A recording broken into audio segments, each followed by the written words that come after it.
The humid air of the northern Vietnamese highlands felt like a heavy blanket as I stood beside my stalled motorbike, miles from the nearest town on my map. With the sun dipping below the jagged limestone peaks and my phone battery blinking a desperate red, the silence of the mountains was deafening. I was a man used to being in control, running a multi-million-dollar firm in Seattle, yet here I was, completely at the mercy of a landscape that didn't care about my titles or my bank account. Just as the shadows began to swallow the dirt path, an elderly woman carrying a bundle of firewood emerged from the mist, her face a map of deep wrinkles and stories. She didn't ask for my identification or worry about the language barrier. She simply saw a stranger in need and pointed toward a small cluster of lights flickering in the valley below. Walking into that village felt like stepping back 100 years into a world where the frantic pace of modern life simply ceased to exist. The sounds of crickets and distant water buffalo replaced the roar of engines, and the scent of wood smoke filled the air. My guide led me to a modest wooden stilt house where a family was gathered around a low table for their evening meal. I expected hesitation or perhaps a request for payment, but instead I was met with wide smiles and an immediate invitation to sit. They didn't see a wealthy executive, they saw a tired traveler who looked like he hadn't eaten all day. Before I could even attempt a clumsy apology in broken Vietnamese, a steaming bowl of rice and locally grown vegetables was placed in front of me. The patriarch of the family, a man whose hands were calloused from decades of working the terraced rice fields, poured me a small cup of homemade rice wine. We couldn't exchange complex philosophies, yet the warmth in his eyes communicated a level of hospitality that I had rarely experienced in the high-stakes boardrooms of the West. He shared his food, his home, and his family's laughter without a single expectation of anything in return. I watched as the children played with simple wooden toys, their joy radiating through the dimly lit room.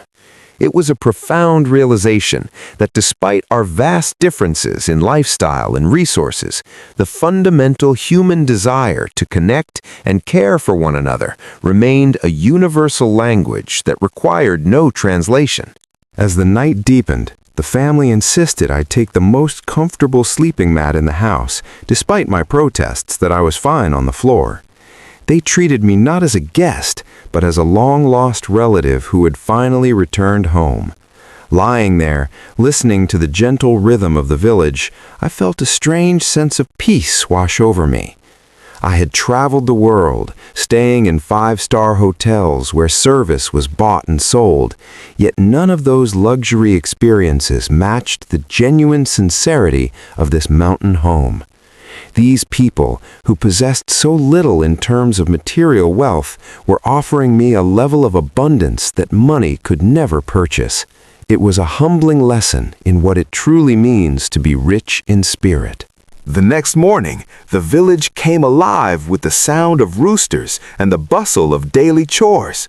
News of the stranded foreigner had traveled fast, and several neighbors arrived at the house not to stare, but to offer help with my broken motorbike.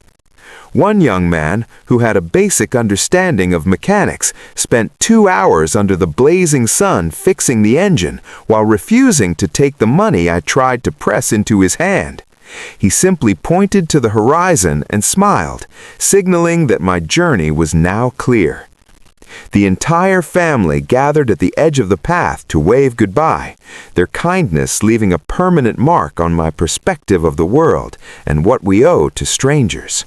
Reflecting on that journey months later, I realized that the most valuable lesson didn't come from a business seminar or a self-help book, but from a family in a remote corner of Vietnam who had every reason to be wary of an outsider.